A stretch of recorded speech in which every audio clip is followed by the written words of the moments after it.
C'est la 3e ou 4e année que je me rends au Salon du Livre. C'est toujours avec plaisir que je rencontre d'autres écrivains.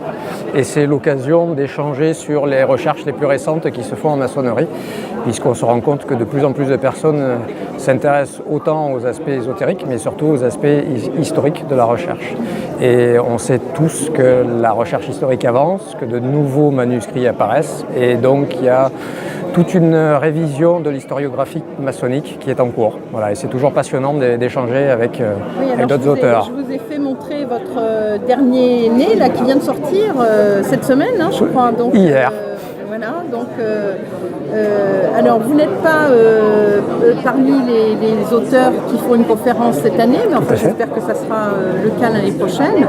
Et nous sommes vraiment intéressés par justement l'état de ces recherches qui nous parlent du 3e grade de la franc-maçonnerie. Tout à fait. Le 3e grade a toujours posé énormément de problèmes de par son interprétation et de par ses sources. Ayant pu me replonger dans des manuscrits qui ont été oubliés, en ayant découvert quelques-uns qui sont censés être perdus, mais dont on a eu le temps de faire des transcriptions avant que ces manuscrits soient perdus, en fait on peut découvrir, historiquement parlant, à base de manuscrits, que ce grade-là a toujours fait partie de la maçonnerie du métier, bien évidemment, ça on le savait, il apparaissait clairement sur les Old Charges. En revanche, on le voit aussi dans la loge ou chambre, qui n'est pas la loge de chantier, mais qui est bien la loge où spéculaient les tailleurs de pierre, puisque le métier est indissociable de la métaphysique de la construction. Voilà.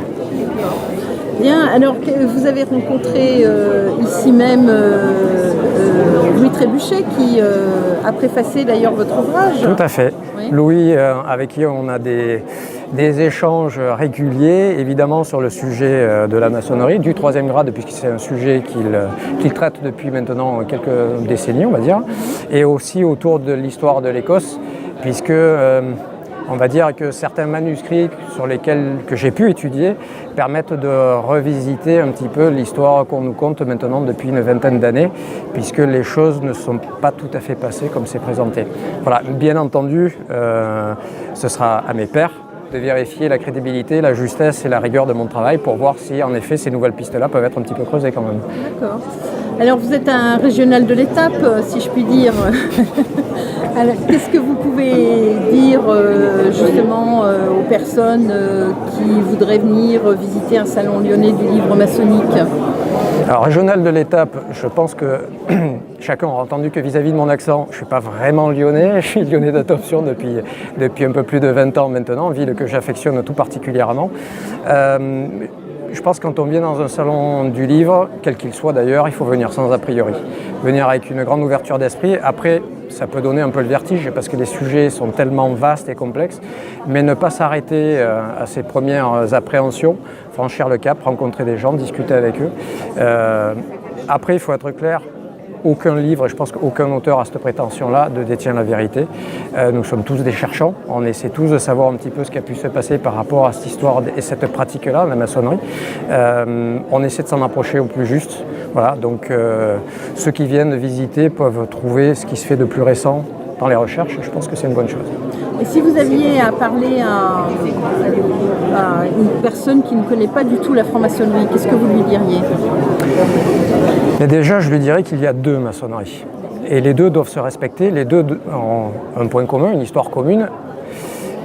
En revanche, il y a une maçonnerie sociétale et il y a une maçonnerie dite spirituelle.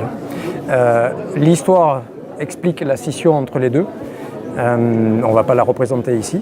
Donc tout dépend sur quoi on veut s'orienter. Il y a de la place pour tout le monde. Et il y a surtout de la place pour des gens qui veulent s'améliorer.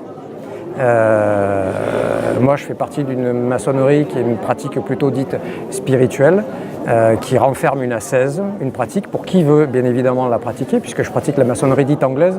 Et un auteur célèbre qui s'appelle Jean Tourniac, lyonnais, un régional de l'étape, disait clairement que cette maçonnerie-là est un vrai yoga. On parle de yoga maçonnique. Donc il y a de la place pour des visions différentes du monde.